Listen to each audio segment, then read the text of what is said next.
Okay, wala akong itatag sa vlog na 'to. Pero kasi yung mga taong nagmamalaki na na sinasabi nila na wala siyang pake kung ginagatasan niya yung sarili niyang issue o ginagatasan niyo yung Facebook dahil sa mga issue na doon kayo kumikita. Well, kung kayo ay may mga anak, isipin niyo na lang yung tinatawag na social cost. And social media specifically pinpoints or target social cost. Ano yung sinasabing social cost? Yung parang pag nag-OFW yung isa sa parents, pag umuwi yung magulang, parang alop yung mga anak. That is social cost. Nagiging akala ng mga bata o ng mga anak na wala ka naman nung lumalaki ako hindi nila maintindihan yung hindi nila maintindihan na kaya nag-abroad yung kanilang mga magulang para bigyan sila para makapag-provide ng pangangailangan nila. So yun, laging nasasakripisyo yung social cost, at yung social cost, it can lead to insecurity. Ano yung sinasabing insecurity? Yung insecurity is kung insecure ang lalaki sa kanyang sarili, yan maghahanap yan ng iba. Kahit na okay yung ipinapakita ng babaeng asawa, pero kung ang lalaki insecure o laging may hinahanap, ibig sabihin ng insecure, hindi ka makontento. So anong nangyayari? Maghahanap ka ng iba. Maghahanap ka ng thrill because yung hinahanap mo hindi mo makita sa asawa mo dahil may standard ka lagi mong sinasabi. I mean, pag nag-asawa ka, kahit anong flaws ng asawa mong babae and vice versa, tanggap mo dapat yun. Pero bakit hindi nangyayari? Yun yung sinasabi ng hindi naman araw-araw mahal mo yung asawa mo. So yun. Kasi dun sa iba na nagsasabi na okay lang naggatasan ko to dahil ako naman lahat ang gumastos. Ako nagpo-provide lahat. Kasi yun. Kaya ako nabanggit yun sa mga OFW Nag-provide kayo. Pero anong kapalit nun? Hindi kayo parang walang kaamor-amor sa inyo yung sarili nyong mga anak. Yung sarili nyong yung sarili nyong laman at dugo parang hindi kayo gusto. Ma, tingnan mo nga to. Ayan So yun. Bakit nyo isa-sacrifice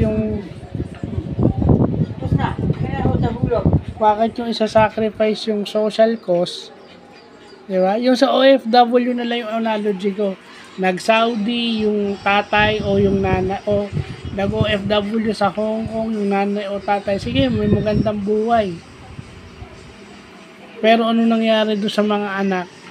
Alok. At yung social cost, dahil yung asawang naiwan may pangangailangan, ayun. Ano nangyari? Tumingin sa iba.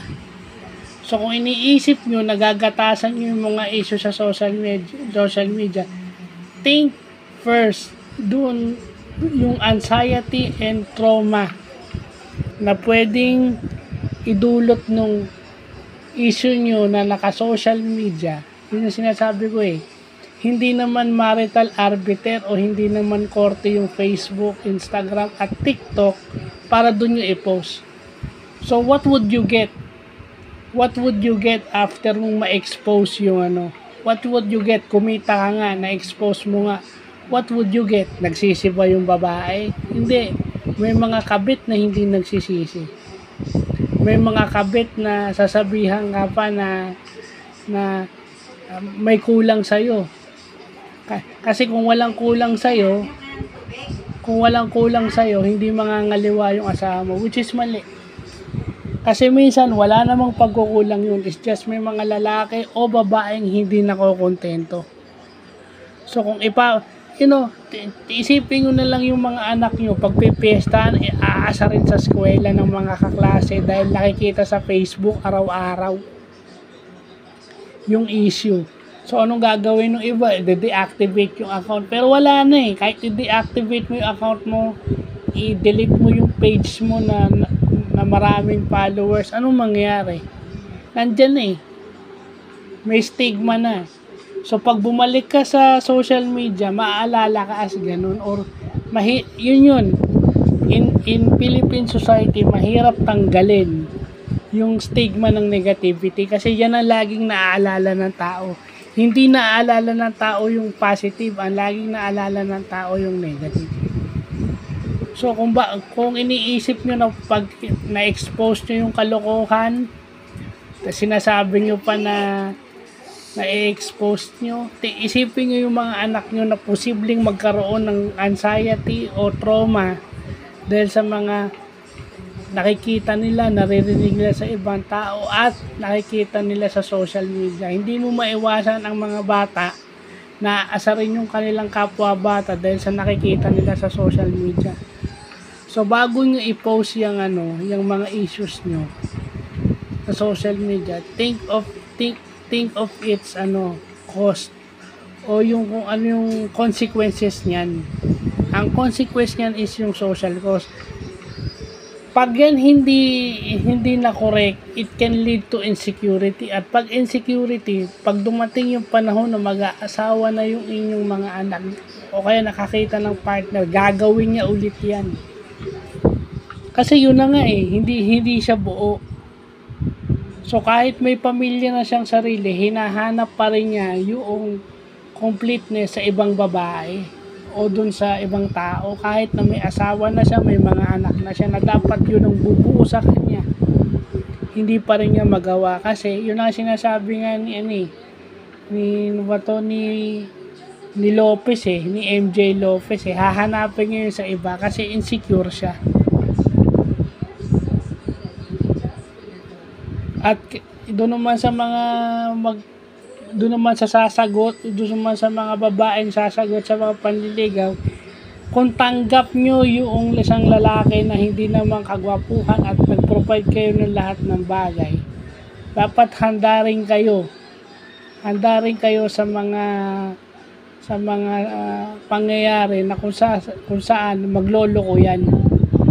Kasi insecure din yan kasi kayo yung nagtatrabaho, kayo yung nagpo-provide. So parang naawa siya sa sarili niya. Para maka-cope up siya, yun ang gagawin niya. Kasi may mga babae na hindi lang provider may mga babae din na iba yung bunganga. Iba yung bibig kapag ka umandar. At dahil mayaman ka, may pagka-dominante ka kasi ikaw yung nagpo-provide. So ano siyempre, yung asawa mo, maghahanap siya ng na kung saan siya ang sinusunod, siya ang dominant. Kasi lalaki ka dapat hindi nawawala sa lalaki yung state ng pagiging dominante kahit ako Kahit ako, sasabihin ko, lalaki ako di ba? Ganun yun. So, is social cost lesser than ipagpapalit niyo yung social cost kaysa dun sa monetary benefits of social media. Parang ang labo ata. So bago kayo mag-post sa social media at bago nyo i-deactivate o i-delete i-deactivate yung mga account nyo or i-delete yung mga pages nyo, dinilit nyo yan, tinanggal nyo lang yan, pero yung napagpiestahan kayo, napag-usapan kayo, kasi yun kaya nyo naaalala kasi nakikita nyo, kahit hindi nyo nakita, nadidinig nyo. Alam nyo, napaparanoid kayo dahil alam nyo pinag-uusapan at pinagkakakitaan ng ibang tao. Kaya nga pakiusap ko dun sa ibang mga content creator, pag tungkol sa marital affairs, huwag nyo nang pakialaman. Lalo na sa relationship, yung magjowang nag-break, huwag mo nang pagkakitaan yun.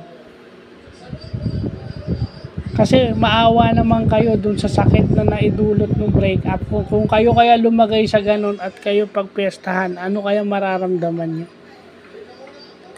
So, would you exchange social cost for money? Nasa sa inyo yan. Yung social cost is long term yun.